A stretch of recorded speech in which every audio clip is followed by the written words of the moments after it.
नमस्कार, मी आहे गौरी। मेंदूवडा म्हटलं की सगळ्यांनाच आवडतो। ही एक साऊथ इंडियन डिश आहे। तर चला तर आपण बघूया क्रिस्पी मेंदूवडा कसा बनवायचा।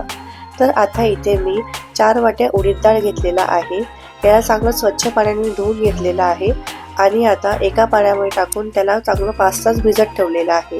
आता एका बाउलमध्ये हे मिश्रण आपण मिक्सरमध्ये वाटून घेतलेलं आहे। घट्टसर असं वाटायचं आहे, जास्त पातळही करायचं नाहीये। जास्त पातळ झालं तर आपल्याला त्याचे गोल वडे करता नाही येणार। आता सर्वप्रथम मी याच्यामध्ये किसून घेतलेला अद्रक टाकलेला आहे आणि वरून थोडंसं जिरं टाकते मी यामध्ये आणि चिमूटभर आपण हिंग टाकलेला आहे यामध्ये।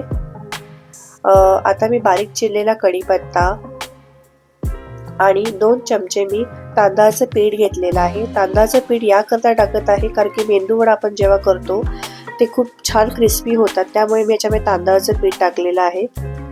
आता चवीनुसार मी मीठ टाकते आणि ते बारीक चिरलेली कोथिंबीर टाकते आणि या मिश्रणाला व्यवस्थित एकजीव करून घेणार आहे। थोडं तरी मी याला 5 ते 10 मिनिटं एका साईडला व्यवस्थित हलवून घेतलेलं आहे, जेणेकरून हे मिश्रण पूर्ण एकजीव व्हावं। अशा पद्धतीने 5 ते 10 मिनिटं मी याला व्यवस्थित मिक्स करून घेतलेलं आहे।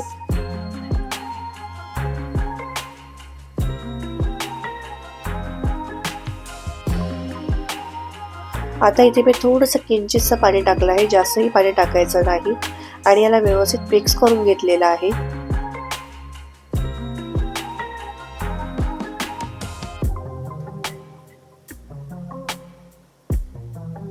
आता एका भांड्यामध्ये पाणी घेऊन मी दोन्ही तळ हाताला पाणी लावलेलं आहे आणि मेंदूवडा दोन्ही हाताने वळवून गोलाकार त्याचा गोल करून मध्यभागी होल पाडून घेतलेला आहे। अशा प्रकारे आता कढईमध्ये गरम तेल करत ठेवलेलं आहे मी। तेल चांगलं तापल्यावरती आपल्याला हे वडे अशा प्रकारे सोडायचे आहे। आता मी इथे 3 वडे सोडले आहे एका कढईमध्ये।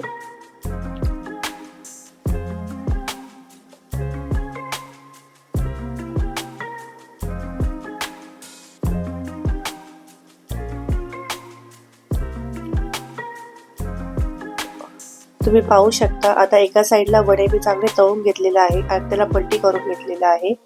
आता हे वडे तयार झालेले आहे। एका प्लेटमध्ये हे वडे काढून घेणार आहे।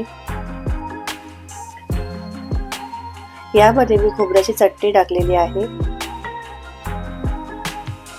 तयार आहे आपले क्रिस्पी मेंदूवडा। तुम्हाला कसे वाटले प्लीज लाईक करा, शेअर करा, कमेंट करा आणि सबस्क्राईब करा। बाय।